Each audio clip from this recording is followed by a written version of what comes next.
ಸಖತ್ ಖಾರ ಬಣ್ಣ ಮತ್ತು ರುಚಿ ಆಚಿ ಚಿಲ್ಲಿ ಪೌಡರ್. ಗುಡ್ ಮಾರ್ನಿಂಗ್ ಸ್ನೇಹಿತರೆ.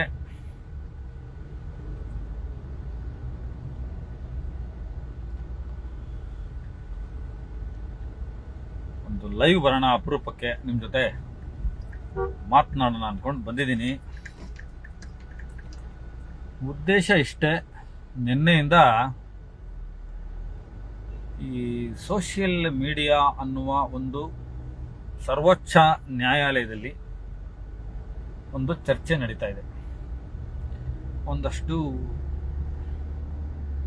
ಮಾತುಕತೆಗಳು ನಡೀತಾ ಇದೆ. ಏನಂದ್ರೆ,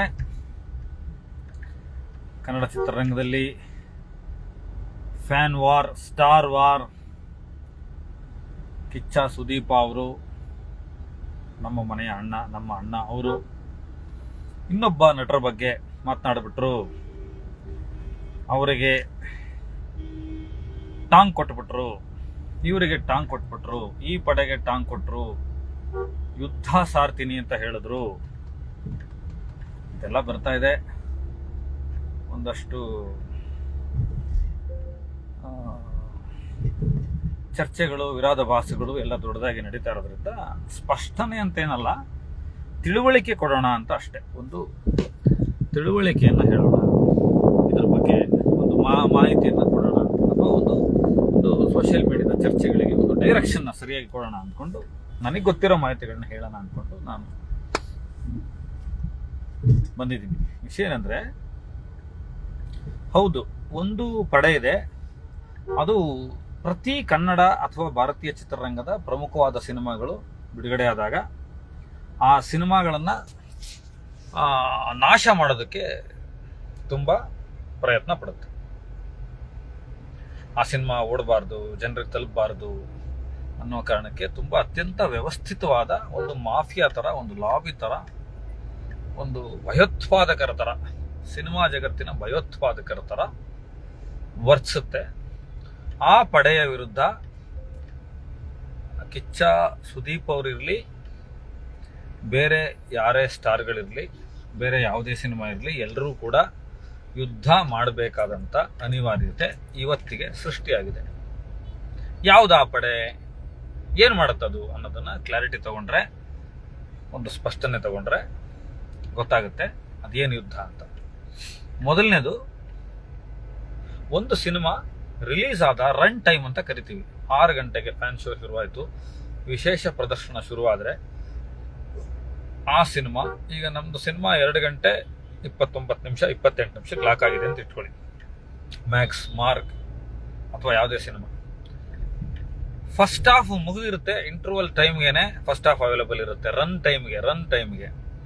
ಇನ್ನೊಂದು ಸೆಕೆಂಡ್ ಹಾಫ್ ಮುಗಿಯೋತ್ತಿಗೆ 2.5 ಗಂಟೆ ಸಿನಿಮಾ ನೋಡ್ಕೊಂಡು ಹಿಂಗೆ ಆಚೆ ಬರೋತ್ತಿಗೆ 2 ಗಂಟೆ 5 ನಿಮಿಷದ ಗ್ಯಾಪಲ್ಲಿ 2 ಗಂಟೆ 35 ನಿಮಿಷ ಅಂತ ಇಟ್ಕೊಳ್ಳಿ, ನಿಮಗೆ ಬೇರೆ ಬೇರೆ ಆ್ಯಪ್ಗಳಲ್ಲಿ ಸಿನಿಮಾ ಸಿಗ್ತಾ ಇರುತ್ತೆ. ಇದನ್ನ ತುಂಬ ಸಿಂಪಲ್ ಆಗಿ ಪೈರಸಿ ಅಂತ ಕರೆದ್ಬಿಟ್ಟು ನಾವು ಕೈ ಬಿಡ್ತಾ ಇದ್ದೀವಿ. ಇದಕ್ಕೆ ತುಂಬ ಗಂಭೀರವಾಗಿ ಕೆಲಸ ಮಾಡುವಂಥ ಒಂದು 22ರಿಂದ 23 ಆ್ಯಪ್ಗಳು ಇವತ್ತು ಸಿಗುತ್ತೆ. ನಾನು ಆ ಆ್ಯಪ್ಗಳ ಬಗ್ಗೆ ಹೇಳಕ್ ಹೋಗಲ್ಲ, ಆ ಆ್ಯಪ್ಗಳ ಬಗ್ಗೆ ಹೇಳ್ತಾ ಅವರನ್ನು ನಾನು ಪ್ರಮೋಟ್ ಮಾಡಲ್ಲ. 22ರಿಂದ 23 ಆ್ಯಪ್ಗಳು ನಿಮಗೆ ಕ್ಷಣ ಮಾತ್ರದಲ್ಲಿ ಸಿನಿಮಾ ಕೊಡ್ತವೆ. ನೀವು ಏನು ಮಾಡೋರು ಇದನ್ನ ಮಾಡೋದಕ್ಕಾಗಲ್ಲ. ನಾನೇ ಮ್ಯಾಕ್ಸ್ ಸಂದರ್ಭದಲ್ಲಿ ಇದರ ಆಂಟಿ ಪೈರಸಿ ಇನ್ಚಾರ್ಜ್ ಇದ್ದೆ.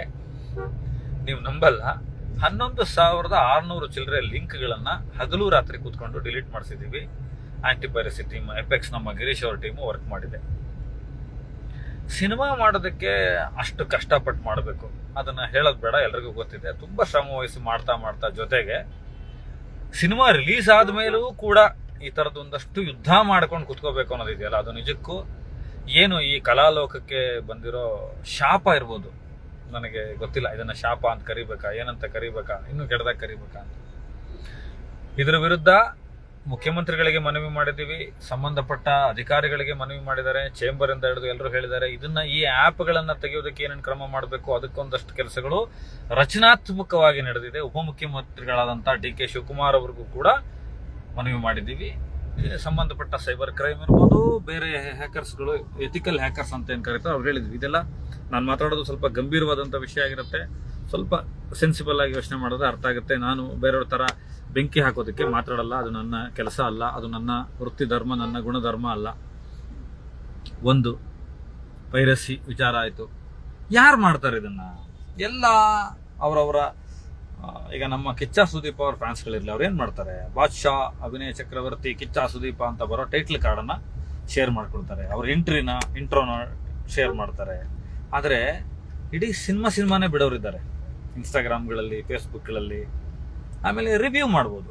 ರಿವ್ಯೂ ಅವ್ರದ್ದು 2ನೇ ಹಂತಕ್ಕೆ ಬರೋಣ. 3ನೇ ಪಾಯಿಂಟ್ ಇದು. ರಿವ್ಯೂ ಯಾರು ಬೇಕಾದರೂ ಮಾಡ್ಬೋದು. ಯಾರು ದುಡ್ಡು ಕೊಟ್ಟು ಟಿಕೆಟ್ ತಗೊಂಡು ಸಿನಿಮಾ ನೋಡಿರ್ತಾನೋ ಅವನಿಗೆ ಆ ಸಿನಿಮಾ ಬಗ್ಗೆ, ಆ ನಾಟಕದ ಬಗ್ಗೆ, ಆ ಸಂಗೀತದ ಬಗ್ಗೆ, ಆ ಕಲಾಕೃತಿಯ ಬಗ್ಗೆ ಮಾತನಾಡೋದಕ್ಕೆ ಎಲ್ಲ ಅರ್ಹತೆಗಳಿದೆ. ವಿಮರ್ಶೆ ಮಾಡೋವನು ಸಂಪೂರ್ಣ ಸ್ವತಂತ್ರ, ಜನಾದೇಶದ ಸುಪ್ರೀಂ ಕೋರ್ಟ್ ಅವನು. ಆದರೆ ಈ ರಿವ್ಯೂ ಅನ್ನೋ ಹೆಸರಲ್ಲಿ ಒಂದು ಸಿನಿಮಾನ ನಾಶ ಮಾಡೋದಕ್ಕಂತಾನೆ ಒಂದಷ್ಟು ಜನ ಉಟ್ಕೊಂಡಿರ್ತಾರೆ. ಯಾರು ಬೇಕಾದ್ರೂ ರಿವ್ಯೂ ಮಾಡ್ಬೋದು. ಇವತ್ತು ಯೂಟ್ಯೂಬರ್ಸ್ ಮಾಡ್ಬೋದು, ಡಿಜಿಟಲ್ ಅವ್ರು ಮಾಡ್ಬೋದು, ಸೋಷಿಯಲ್ ಮೀಡಿಯಾದಲ್ಲಿ ಮಾಡ್ಬೋದು, ಫೇಸ್ಬುಕ್ಕಲ್ಲಿ ಮಾಡ್ಬೋದು. ಇವತ್ತು ಪ್ರತಿಯೊಬ್ಬ ಮನುಷ್ಯನೂ ಕೂಡ ಮಾಧ್ಯಮ. ಆದರೆ ಇದನ್ನ ಕುತಂತ್ರವಾಗಿ, ಹುನ್ನಾರವಾಗಿ, ವ್ಯವಸ್ಥಿತ ಮಾಫಿಯಾ, ಈ ಕಮರ್ಷಿಯಲ್ ಸಿನಿಮಾಗಳನ್ನು ಸಾಯಿಸ್ಬಿಡ್ಬೇಕು ಅನ್ನೋ ಥರದಲ್ಲೇ ಮಾಡ್ತಾರಲ್ಲ, ಇದು ಒಂದು ಪಡೆ ಇದೆ. ಸಿನಿಮಾಗಳನ್ನ ಇನ್ಸ್ಟಾಗ್ರಾಮಲ್ಲಿ ಬಿಡೋರ್ದು ಒಂದು ಪಡೆ ಇದೆ. ಪೈರಸಿ ಮಾಡೋರ್ದು ಪಡೆ ಇದೆ. ಇದ್ರ ಜೊತೆಗೆ ಬುಕ್ ಮೈ ಶೋನಲ್ಲಿ ರಿವ್ಯೂಗಳನ್ನ ಲಾಕ್ ಮಾಡ್ತಾರೆ. ಈ ಸಿಸ್ಟಮ್ ಎಷ್ಟು ಜನಕ್ಕೆ ಗೊತ್ತಿದೆಯೋ ಇಲ್ವೋ ನನಗೆ ಗೊತ್ತಿಲ್ಲ. ನೆಗೆಟಿವ್ ರಿವ್ಯೂಗಳನ್ನ 200 ರಿವ್ಯೂ, 300 ರಿವ್ಯೂ. ಸಿನಿಮಾ ಶೋನೇ ಮುಗಿದಿರಲ್ಲ, ನೀವು ಅಲ್ಲಿ ಟಿಕೆಟ್ ತಗೊಂಡು ಶೋ ಸ್ಟಾರ್ಟ್ ಆದ ತಕ್ಷಣ ನಿಮಗೆ ರಿವ್ಯೂ ಸೆಕ್ಷನ್ಸ್ ಓಪನ್ ಆಗುತ್ತೆ. ಆ ರಿವ್ಯೂ ಸೆಕ್ಷನ್ ಓಪನ್ ಆದ ತಕ್ಷಣ ಮಾಡ್ತಾರೆ. ನಾನು ಒಂದು 5 ವರ್ಷದಿಂದ ಇದನ್ನ ಟ್ರೈ ಮಾಡ್ತಾ ಇದ್ದೀನಿ. ಹೇಗೆ ಇದನ್ನ ಮಾಡಬೇಕು ಅಂದ್ರೆ, ಆ ರಿವ್ಯೂಗಳು ಲಾಕ್ ಆಗುತ್ತೆ. ಆ ರಿವ್ಯೂಗಳನ್ನ ಲಾಕ್ ಮಾಡಿದ್ರೆ ಅದನ್ನ ಡಿಲೀಟ್ ಮಾಡೋದಕ್ಕೆ ಬರೋದಿಲ್ಲ, ಬುಕ್ ಮೈ ಶೋ ಮಾಡಲ್ಲ. 2ನೇದು, ಆ ರಿವ್ಯೂಗಳೇ ಮೇಲೆ ಇರ್ತವೆ. ನೀವೇನೇ ಪಾಸಿಟಿವ್ ರಿವ್ಯೂಗಳು ಬಂದರೂ ಅದು ಕಾಣಿಸ್ದಂಗೆ ಹೋಗುತ್ತೆ. ಯಾಕೆ ಪಾಸಿಟಿವ್ ರಿವ್ಯೂಗಳು ಬುಕ್ ಮೈ ಶೋನಲ್ಲಿ ಕಾಣೆಯಾಗುತ್ತವೆ? ಒಂದು ಉದಾಹರಣೆ ಕೊಡ್ತೀನಿ ನಿಮಗೆ. ನಮ್ಮ ಮಾರ್ಕ್ ಸಿನಿಮಾ ಬುಕ್ ಮೈ ಶೋ ಓಪನ್ ಆದಾಗ ಇದು ಒಂದು ದಾಖಲೆ. ಇದನ್ನ ಎಷ್ಟು ಜನ ಪಾಸಿಟಿವ್ ಆಗಿರೋ ವಿಷಯಗಳನ್ನು ನೋಡೋದಕ್ಕೆ ಬರುತ್ತೋ ಗೊತ್ತಿಲ್ಲ. 3 ನಿಮಿಷದಿಂದ 5 ನಿಮಿಷದ ಒಳಗಡೆ 45 ಸೆಂಟರ್ಗಳಲ್ಲಿ, 45 ಥಿಯೇಟರ್ಗಳಲ್ಲಿ ಹೌಸ್ಫುಲ್ ಆಗುತ್ತೆ. ಅದೇ ಹೌಸ್ಫುಲ್ ಆಗಿರೋ ಸಿನಿಮಾಗಳ ಥಿಯೇಟರ್ಗಳ ನಕಲಿ ಬುಕ್ ಮೈ ಶೋ ಇದನ್ನ ಸ್ಕ್ರೀನ್ ಶಾಟ್ ಕ್ರಿಯೇಟ್ ಮಾಡ್ತಾರೆ. ಈ ಥಿಯೇಟರ್ಗಳೆಲ್ಲ ಖಾಲಿ ಹೊಡಿತಾ ಇದೆ ಅಂತ ಹೇಳ್ತಾರೆ. ಇದನ್ನ ಕುಚೋದ್ಯ ಅಂತಿರೋ, ವಿಕೃತಿ ಅಂತಿರೋ, ಇದು ಬುಕ್ ಮೈ ಶೋ ಹೆಸರಲ್ಲಿ ಒಂದು ಲಾಬಿ. ಸೊ ಆಮೇಲೆ ಥಿಯೇಟರ್ಗಳ ಎದುರುಗಡೆ ಬಂದ್ರೆ ಒಂದು ಒಳ್ಳೆ ವಾತಾವರಣ ಇರಬೇಕು, ಒಂದು ಹಬ್ಬದ ವಾತಾವರಣ ಇರಬೇಕು. ಅವ್ರ ಅಭಿಮಾನಿಗಳು, ಪ್ರೇಕ್ಷಕರು ಬಂದು ನೋಡಬೇಕು. ಅಭಿಮಾನಿಗಳು ನೋಡೋದು ಮೊದಲನೇ ಹಂತ. 2ನೇದು, ಎಲ್ಲಾ ವರ್ಗದ ಜನ ನೋಡಿದಾಗ ಮಾತ್ರ ಆ ಸಿನಿಮಾ ಗೆಲ್ಲೋದು. ಶರ್ಟ್ ಹರ್ಕೊಳ್ಳೋದು. ಇನ್ನೊಬ್ರು ಯಾವ್ದೋ ನಟರು ದಿವಂಗತರಾಗಿದ್ರೆ ಅವ್ರು ಇಲ್ಲದೆ ಹೋದ್ರೆ ಅವ್ರ ಬಗ್ಗೆ ಮಾತಾಡೋದು, ಅವ್ರ ಹೆಂಡತಿ ಮಕ್ಕಳ ಬಗ್ಗೆ ಮಾತಾಡೋದು, ಯಾರಿಗೋ ಚಾಲೆಂಜ್ ಬಗ್ಗೆ ಮಾತಾಡೋದು, ಇನ್ನೇನೋ ಮಾತಾಡೋದು, ಒಂದು ಅಸಹ್ಯವಾಗಿ ನಡ್ಕೊಳ್ಳೋದು ಥಿಯೇಟರ್ ಮುಂದೆ. ಇದನ್ನೆಲ್ಲ ಮಾಡಿದ್ರೆ ಯಾರು ಬರ್ತಾರೆ ಥಿಯೇಟರ್ಗೆ? ಥಿಯೇಟರ್ ಡ್ರೈವ್ ಅನ್ನೋದು ಒಂದು ಅದ್ಭುತವಾದ ಇದು. ಥಿಯೇಟರ್ ಅನ್ನೋದು ಒಂದು ದೇವಸ್ಥಾನ ಇದ್ದಂಗೆ. ಜಾತಿ ಧರ್ಮ ಭೇದಗಳನ್ನೆಲ್ಲ ಮರೆತು, ಬಡವ ಶ್ರೀಮಂತ ಮರೆತು ಅಲ್ಲಿ ಬಂದು ಕೂತ್ಕೊಂಡು ಮನುಷ್ಯನ ಜೊತೆ ಸೇರೋದಕ್ಕಿರೋದು ಥಿಯೇಟರು, ದೇವಸ್ಥಾನ, ಹಬ್ಬಗಳು, ಒಂದಷ್ಟು ವಿಚಾರಗಳು ಮಾತ್ರ ಇವತ್ತಿನ ಆಧುನಿಕ ಕಾಲಘಟ್ಟದಲ್ಲಿ ಮನುಷ್ಯನನ್ನ ಒಂದ್ ಕಡೆ ಸೇರಿಸೋದಕ್ಕೆ ಜಾಗಗಳಿದೆ. ಅದನ್ನು ಇಲ್ದಂಗೆ ಮಾಡ್ಬಿಡ್ಬೇಡಿ. ಏನಾಯ್ತು, ಕೆಲವು ಸಿನಿಮಾಗಳು ರಿಲೀಸ್ ಆದಾಗ ಅಸಹ್ಯವಾಗಿ ನಡ್ಕೊಂತಾರೆ ಥಿಯೇಟರ್ಗಳ ಎದುರುಗಡೆ. ನೀವು ಆರಾಧಿಸೋರ್ನ, ನೀವು ಅಭಿಮಾನಿಸೋರ್ನ ಪ್ರೀತಿಸಿ ತಪ್ಪಿಲ್ಲ. ಅದಕ್ಕೆ ಯಾಕಪ್ಪ ಇನ್ನೊಬ್ರು ಹೆಂಡತಿ ಮಕ್ಕಳ ಸರಿಗೆ ಕೈ ಹಾಕ್ತೀರಿ? ಇದನ್ನ ಅಸಹ್ಯ ಅನ್ಬೇಕಾ, ಏನನ್ಬೇಕು? ಸೊ ಈ ತರದ್ದೆಲ್ಲಾ ಪಡೆಗಳ ವಿರುದ್ಧ, ಈ ತರದ್ದೆಲ್ಲ ಕುಚೋದ್ಯದ ವಿರುದ್ಧ ಮಾರ್ಕ್ ಸಿನಿಮಾ ತಂಡ, ಅದರ ಅಧಿನಾಯಕ ಕಿಚ್ಚ ಸುದೀಪ ಅವರು ಒಂದು ಯುದ್ಧ ಮಾಡ್ತೀನಿ ಅಂತ ಹೇಳಿದ್ದಾರೆ. ತಪ್ಪ? ಕುಂಬಳಕಾಯಿ ಕಳ್ಳ ಅಂದ್ರೆ ಹೆಗಲು ಮುಟ್ಕೋಬೇಕು. ನೀವು ಬೇರೆದ್ನೆಲ್ಲ ಮುಟ್ಕೊಂಡ್ಬಿಟ್ರೆ ಏನ್ ಮಾಡೋದು ನಾವು? ಇದನ್ನ ಎಲ್ಲಾ ಸಿನಿಮಾದವರು ಫೇಸ್ ಮಾಡಬೇಕು. ಇದು ಎಲ್ರೂ ಯೋಚನೆ ಮಾಡಬೇಕು. ಇದು ಎಲ್ರಿಗೂ ಇರತಕ್ಕಂಥ ಸವಾಲು. 45 ಅವ್ರಿಗಿರುವಂಥ ಸವಾಲು, ಮಾರ್ಕಿಗಿರುವಂಥ ಸವಾಲು, ಬೇರೆ ಸಿನಿಮಾಗಳಿಗಿರ್ತಕ್ಕಂಥ ಸವಾಲು, ಡೆವಿಲ್ ಸಿನಿಮಾ ತಂಡಕ್ಕಿರ್ತಕ್ಕಂಥ ಸವಾಲು ಕೂಡ ಅದೇ. ಡೆವಿಲ್ನವರು ಹೇಳ್ಕೊಂಡಿದ್ದಾರೆ 9551 ಚಿಲ್ಲರೆ ನಾವು ಪೈರಸಿ ಲಿಂಕ್ಗಳನ್ನು ತೆಗೆದ್ವಿ ಅಂತ ಅಲ್ವಾ? ಪೈರಸಿಯನ್ನ ಏನ್ ನಾನು ಇಷ್ಟು ತನಕ ಸಮಸ್ಯೆಗಳು ಹೇಳಿದ್ನೆ, ಇದನ್ನ ಯಾರು ಮಾಡಿದ್ರು ತಪ್ಪೆ. ಇದಕ್ಕೆ ಕಿಚ್ಚ ಸುದೀಪ್ ಅವ್ರು ಯಾವತ್ತಾದರೂ ತುಪ್ಪ ಸುರಿದಿದಾರ? ಫ್ಯಾನ್ಸ್ಗಳಿಗೆ ಇನ್ನೂ ಬುದ್ಧಿ ಹೇಳಿದ್ದಾರೆ, ಒಳ್ಳೇದಾಗಿ ನಡ್ಕೊಳ್ಳಿ ಅಂತ. ನೀವು ಕೆಟ್ಟದಾಗಿ ಒಂದು ಕಡೆ ಕಮೆಂಟ್ ಮಾಡೋದು, ಕೆಟ್ಟದಾಗಿ ಟ್ರೋಲ್ ಮಾಡೋದು, ಅಸಹ್ಯವಾಗಿ ವಿಕೃತವಾಗಿ ನಡ್ಕೊಳ್ಳೋದು, ಇದೆಲ್ಲ ಮಾಡಿಬಿಟ್ಟು ಕೊನೆಗೊಂದಿನ ನಿಮ್ಮ ಮನೆಯ ಪೋಷಕರು, ನಿಮ್ಮ ತಂದೆ ತಾಯಿಗಳು ರೋಡಿಗಿಳಿದು ನನ್ನ ಮಕ್ಕಳನ್ನ ಜೈಲಿಂದ ಬಿಡಿಸಿ, ಪೊಲೀಸ್ ಸ್ಟೇಷನಿಂದ ಬಿಡಿಸಿ ಅಂತ ಹೇಳೋದು ಎಷ್ಟು ಚಂದ. ನಿಮ್ಮ ಪೋಷಕರಿಗೆ ಮಾಡ್ತಿದ್ರೆ ಜವಾಬ್ದಾರಿಯಿಂದ ನಡ್ಕೋಬೇಕಲ್ವಾ? ಯಾವುದೋ ನಟನನ್ನ ಆರಾಧನೆ ಮಾಡ್ತೀರಾ, ಮಾಡಿ, ಸಂತೋಷ ಬೇಕು. ಪೂಜಿಸೋದಕ್ಕೆ ವ್ಯಕ್ತಿತ್ವ ಬೇಕು. ಇವತ್ತು ಎಲ್ರಿಗೂ ದೇವರುಗಳು ಬೇಕು, ಎಲ್ಲರಲ್ಲೂ ದೇವ್ರು ಹುಡ್ಕೋದು, ನಮ್ಮ ನಾಯಕನನ್ನು ಹುಡ್ಕೋದು, ಒಂದು ರೋಲ್ ಮಾಡಲ್ನ ಹುಡ್ಕೋದು ಬೇಕು. ಹಬ್ಬ ಮಾಡಿ, ಜಾತ್ರೆ ಮಾಡಿ, ಸಿನಿಮಾಗಳನ್ನು ಸಂಭ್ರಮಿಸಿ, ಅದರಲ್ಲಿರುವ ಕಂಟೆಂಟ್ ಅನ್ನು ಹೇಳಿ, ಈ ಥರದೊಂದು ವಸ್ತು ವಿಷಯ ನನ್ನ ಹೀರೋ ಮುಟ್ಟಿದಾನೆ ಅಂತ ಹೇಳಿ ಅದನ್ನ ಬಿಟ್ಟುಬಿಟ್ಟು ನಿಮ್ಮ ಬದುಕನ್ನು ಹಾಳು ಮಾಡಿಕೊಂಡು, ಪೊಲೀಸ್ ಸ್ಟೇಷನ್ ಕೋರ್ಟ್ಗಳನ್ನು ಅಳ್ಕೊಂಡು, ಕೇಸ್ಗಳಲ್ಲಿ ಜೈಲುಗಳಿಗೆ ಹೋಗಿ, ನಿಮ್ಮ ವ್ಯವಸ್ಥೆನೇ, ಚಿತ್ರಣನೇ ನೀವೇ ನಾಶ ಮಾಡಿಕೊಂಡು ಮಾಡುವವರ ವಿರುದ್ಧ ಒಂದು ಯುದ್ಧ ಆಗಬೇಕಲ್ವಾ? ಕಾನೂನಿನ ಯುದ್ಧ ಆಗಬೇಕು ಅಥವಾ ಸಾಂಸ್ಕೃತಿಕ ಯುದ್ಧ ಆಗಬೇಕು, ಯಾವ ಥರದಲ್ಲಾದ್ರೂ ಒಂದು ಪ್ರತಿರೋಧ ವ್ಯಕ್ತಪಡಿಸ್ಬೇಕಲ್ವಾ ಅಂತ ಹೇಳಿರೋದನ್ನು ಬಿಟ್ರೆ, ನಾನು ಬೆಳಗ್ಗೆಯಿಂದ ನಿನ್ನೆಯಿಂದ ನೋಡ್ತಾ ಇದ್ದೀನಿ, ಅದು ಆ ನಟರ ವಿರುದ್ಧ ಮಾತಾಡಿದ್ರಂತೆ, ಆ ನಟರ ಪತ್ನಿ ಮಾತಾಡಿದ್ರಂತೆ, ಇನ್ನೊಬ್ಬರು ಮಾತಾಡಿದ್ರಂತೆ. ಹೀಗೆ ತುಂಬಾ ಜವಾಬ್ದಾರಿ ಇರುವವರು ಬೆಂಕಿಯನ್ನ ಆರಿಸಿ ಅದನ್ನ ಬೆಳಕಾಗಿಸುವಂತ ಕೆಲಸ ಮಾಡಬೇಕು. ನಾನಂತೂ ಆ ವೃತ್ತಿ ಧರ್ಮಕ್ಕೆ, ಮನೋಧರ್ಮಕ್ಕೆ ಸೇರಿದವನಲ್ಲ. ಬೆಂಕಿ ಹಚ್ಚಬಾರ್ದು. ಸೊ ಯಾವ ನಟರುಗಳ ನಡುವೆನೂ ಬೆಂಕಿ ಹಚ್ಚಬೇಡಿ.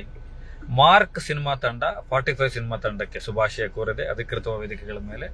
ನಮ್ಮೆಲ್ಲರ ಪ್ರೀತಿಯ ಶಿವಣ್ಣ, ಮಾರ್ಕಿ ಒಳ್ಳೇದಾಗ್ಲಿ ಅಂತ ಹೇಳಿದ್ದಾರೆ. ಉಪೇಂದ್ರ ಅವರು ಹೇಳಿದ್ದಾರೆ. ಅರ್ಜುನ್ ಜನ್ಯ ಕಿಚ್ಚ ಸುದೀಪ್ ಅವರಿಗೆ ಸ್ವತಃ ತಮ್ಮ ಇದ್ದಾಗೆ.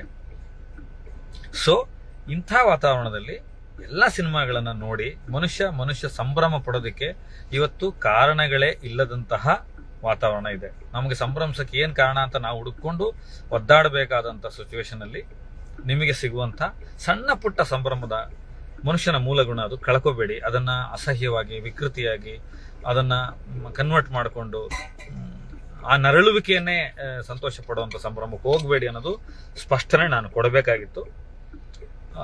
25ಕ್ಕೆ ಸಿನಿಮಾ ರಿಲೀಸ್ ಆಗ್ತಾ ಇದೆ. ಭಾರತೀಯ ಚಿತ್ರರಂಗ ಇವತ್ತು ಹಲವಾರು ಸವಾಲುಗಳನ್ನ ತಾಂತ್ರಿಕವಾಗಿ ಮತ್ತು ನೈತಿಕವಾಗಿ, ಸಾಮಾಜಿಕವಾಗಿ ಎದುರಿಸ್ತಕ್ಕಂಥ ಸಂದರ್ಭದಲ್ಲಿ ಸಿನಿಮಾ ಅನ್ನೋದು ಕೂಡ ಒಂದು ಮಾಫಿಯಾ ಆಗೋಗ್ಬಿಟ್ಟಿದೆ. ಇವತ್ತು ಜನರ ತಲೆಗೆ ಯಾವ ವಿಷಯ ತುಂಬಬೇಕು, ಯಾವ ಐಡಿಯಾಲಜಿಯನ್ನು ತುಂಬಬೇಕು, ಅದನ್ನ ಹೇಗೆ ರಾಜಕೀಕರಣಗೊಳಿಸಬೇಕು ಅನ್ನೋದು ಕೂಡ ಈ ಸಂಸ್ಕೃತಿಯನ್ನು ದುರುಪಯೋಗ ಪಡಿಸ್ಕೊಳ್ತಕ್ಕಂಥ ರಾಜಕೀಯ ವ್ಯವಸ್ಥೆಯಲ್ಲಿ ಇದನ್ನ ಮಾಡ್ಕೊಳ್ಬೇಡಿ. ಸಿನಿಮಾ ಮಾಡಿ ತಂದು ಮಾಡೋದು ನಮ್ಮೆಲ್ಲರ ಶ್ರಮ, ಅದು ನಮ್ಮ ಆತ್ಮಸಂತೋಷಕ್ಕೆ, ನಮ್ಮ ದುಡಿಮೆಗೆ ಮಾಡ್ಕೊಳ್ಳೋದು. ಅದೇನು ಕಷ್ಟಪಟ್ಟಿವಿ ಅನ್ನೋದೇನು ಹಿರಿಮೆ ಏನಲ್ಲ, ಅದನ್ನ ನಾವು ಪಡಬೇಕು. ನಮ್ಮ ಕೆಲಸ ನಾವು ಮಾಡ್ತಾ ಇದೀವಿ ಅಷ್ಟೇನೆ. ಇದನ್ನ ಮಾಡಿ, ಇದನ್ನ ಫ್ಯಾನ್ ವಾರ್ ಅಂತಾನೂ ಕರೆಯೋಕ್ಕಾಗಲ್ಲ, ತೊಂದರೆಗೀಡಾಗಬೇಡಿ ಅಂತ ಹೇಳೋದಕ್ಕೆ ನಾನು ಇವತ್ತು ಲೈವ್ ಬರಬೇಕಾಗಿತ್ತು. ಒಂದಷ್ಟು ಚಾನೆಲ್ಗಳಿಗೆ, ಬೆಳಗ್ಗೆಯಿಂದ ವಾಹಿನಿಗಳಿಗೆ ಮಾತನಾಡ್ತಾ ಇದ್ದೆ. ಈಗಲೂ ಕೂಡ ಅದನ್ನೇ ಹೇಳ್ತಾ ಇದ್ದೀನಿ. ಇದು ನಾನು ಹುಬ್ಬಳ್ಳಿಯ ವೇದಿಕೆಯಲ್ಲಿದ್ದೆ, ನಾನು ಕಣ್ಸಾಕ್ಷಿಯಾಗಿದ್ದೆ. ಇದೇ ಅರ್ಥೈಸುವಿಕೆಯಲ್ಲಿ ಕಿಚ್ಚ ಸುದೀಪ್ ಅವರು ಹೇಳಿದ್ದಾರೆ ಅಂತ ನಿಮಗೆ ಹೇಳೋದಕ್ಕೆ. ಇದು ಯಾರಿಗೋ ಭಯ ಪಡುವಂತಹ ಅಥವಾ ಇದಲ್ಲ, ಇದೊಂದು ನೈತಿಕತೆಯ ಪ್ರಶ್ನೆ. ಆ ಕಾರಣಕ್ಕೆ ಹೇಳ್ತಾ ಇದ್ದೀವಿ ಅಷ್ಟೇ. ನಮಸ್ಕಾರ. ಯಾರಿಗಾದ್ರೂ ಏನಾದ್ರು ಕೇಳದಿದ್ರೆ ಹೇಳ್ತೀನಿ. ಬೇಗ ಹೋಗ್ಬೇಕು.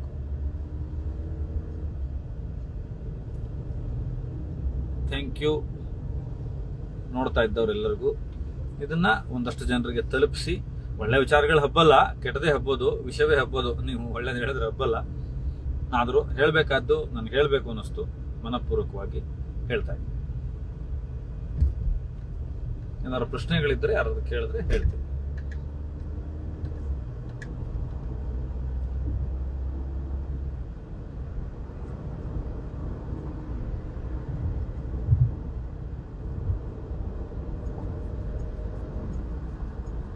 ಸೊ ನಾವುಗಳೆಲ್ಲರೂ ಸಂತೋಷ ಪಡೋದಕ್ಕೆ ಕಾರಣಗಳನ್ನ, ನಮ್ಮ ಹತ್ರ ಇರುವ ಕಾರಣಗಳನ್ನ ಇನ್ನೂ ಹೆಚ್ಚು ಮಾಡ್ಕೊಳ್ಳೋಣ, ಸಂಭ್ರಮ ಪಡೋಣ. ಅದಕ್ಕೆ ನಾವು ನಮ್ಮ ಜೀವನ ಮಾಡ್ಕೊಳ್ಳೋಣ. ವಿಕೃತಿ ಮಾಡೋದಕ್ಕೆ, ಇನ್ನೊಬ್ಬರನ್ನ ದ್ವೇಷ ಮಾಡೋದಕ್ಕೆ ನಮ್ಮ ಸಮಯನ ಹಾಳು ಮಾಡ್ಕೊಳ್ಳೋದು ಬೇಡ, ನಮ್ಮ ಶಕ್ತಿಯನ್ನ ವಹಿಸೋದು ಬೇಡ ಅಂತ ಹೇಳ್ತಾ, ಉಮಾದೇವಿ, ಐ ಆಮ್ ಗುಡ್ ಮಾ, ಚೆನ್ನಾಗಿದ್ದೀನಮ್ಮ, ನೀವಾಗಿದ್ದೀರಾ? ಅಂತ. ಇದನ್ನೆಲ್ಲ ಯಾರು ಫ್ಯಾನ್ ವಾರ್ ಅಂತ ಕರೆಯಲ್ಲ. ಇನ್ನೊಂದಿನ ನಾನು ಫ್ಯಾನ್ ವಾರ್ ಅಂದರೆ ಅದೊಂದು ತುಂಬ ಆರೋಗ್ಯಕರವಾದಂಥ ಸ್ಪರ್ಧೆ ಅದು. ಅದು ಚಂದ ಅದು ಫ್ಯಾನ್ ವಾರ್ ಅನ್ನೋದು. ಅದು ಇದು ಈ ಸ್ಯಾಡಿಸಮ್ಗೆ, ವಿಕೃತಿಗೆ ಫ್ಯಾನ್ ವಾರ್ ಅಂತ ಹೆಸರಿಡೋದು ಬೇಡ. ಅನಗತ್ಯವಾಗಿ ಯಾರ್ಯಾರನ್ನೋ ತಂದು ಒಂದು ವಾತಾವರಣನ, ಚಂದವಾಗಿರ್ತಕ್ಕಂಥ ಒಂದು ವಾತಾವರಣನ ಕೆಡಿಸೋದು ಬೇಡ, ಆ ಮನಸ್ಥಿತಿಯನ್ನು ಅಂತ ಹೇಳ್ತಾ ಎಲ್ರಿಗೂ ನಮಸ್ಕಾರ, ಧನ್ಯವಾದಗಳು, ಶುಭ ದಿನ.